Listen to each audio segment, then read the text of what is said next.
Alright, what is up my homies? Welcome to Brainmelt University. Today we're going to be answering the age-old question, why do we have so many different types and names of computer networks, and what do each of those individual networks do?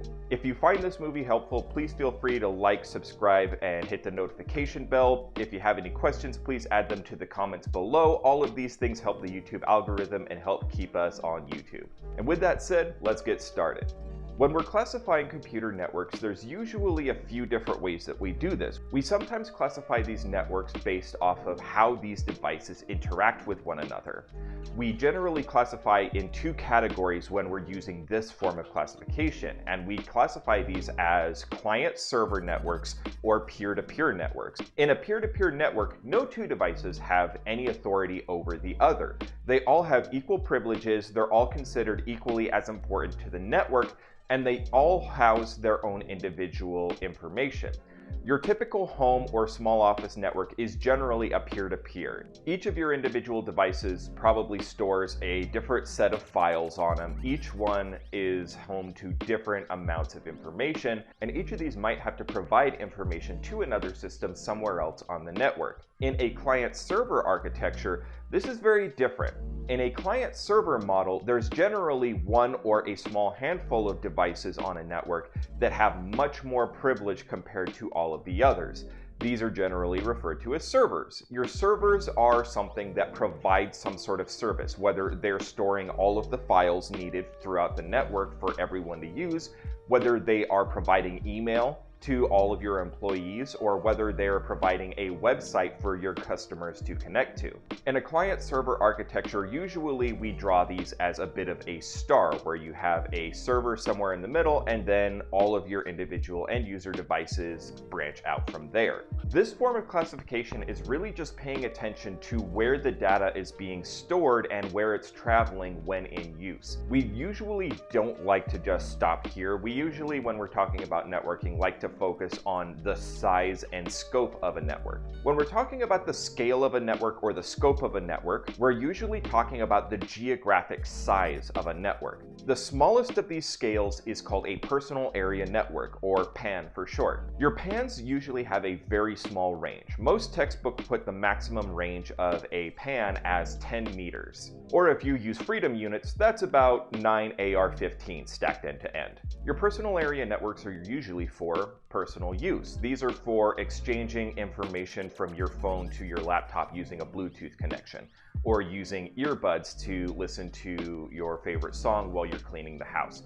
Your personal area network is for exchanging small amounts of data over a very short range, and usually only between two devices at a time. Your local area network is a lot larger. Your local area network usually is considered to be anything smaller than 100 meters.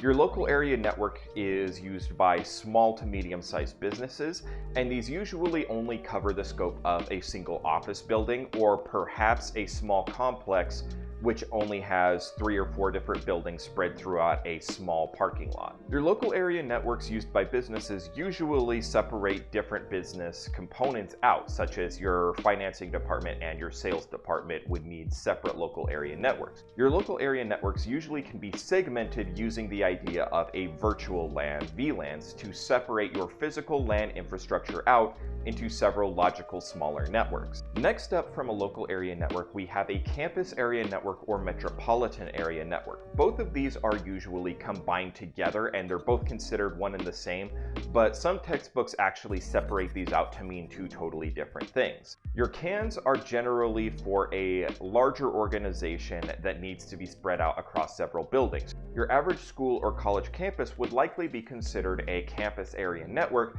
because there's going to be several buildings in close proximity to each other, but it's definitely going to be larger than 100 meters in size. Your campus area networks are usually measured in miles or kilometers, and usually single to double digits only. These usually do not move beyond the boundaries of a single city or metropolitan area, hence the name. These are networks that are used by a single organization. So say for instance, your local government has police precincts spread throughout your city. all of these different police precincts are part of the same organization, and so they need to be able to communicate with each other at any given time. A campus area network links all of these individual LANs at each of those precincts together so that they are capable of communicating and sharing information as if they were all in the same building. Your wide area network is just the same concept, but put on steroids. Your wide area networks are usually measured in tens to hundreds or even thousands of miles or kilometers, depending on whether you measure in Murica or in metric. These might be something used by your larger institutions who are spread throughout the planet, like Google, Amazon, Facebook, Tesla. All of these institutions would need a wide area network to connect all of their local campus area networks or even their local area networks together. The purpose of a wide area network is to link all of your organizational units together so that they're capable of communicating as if everyone is in the same building and working on the same task at hand. These also need to be extremely secure in comparison to your typical internet service connection. Your typical WAN is going to be something that your internet service provider connects, although if your organization is okay with the risk, you can always resort to using a VPN over the internet, which encrypts your traffic so it can't be read in theory. These different scales or scopes of networks are used by single organizations, whether it's a personal area network, which is just used by you as an individual, a local area network used by your local branch of your organization, a campus area network, which is used by your organization's individuals who all work in the same city, or through a wide area network, which connects your entire organization together. These are all used for the same task, and that is to share data safely and securely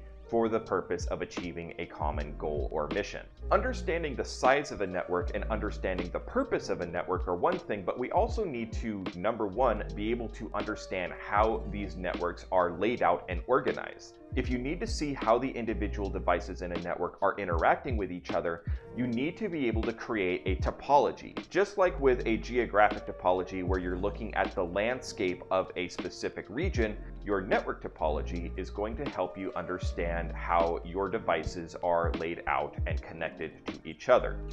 Topologies usually come in two forms as well: logical topologies and physical topologies.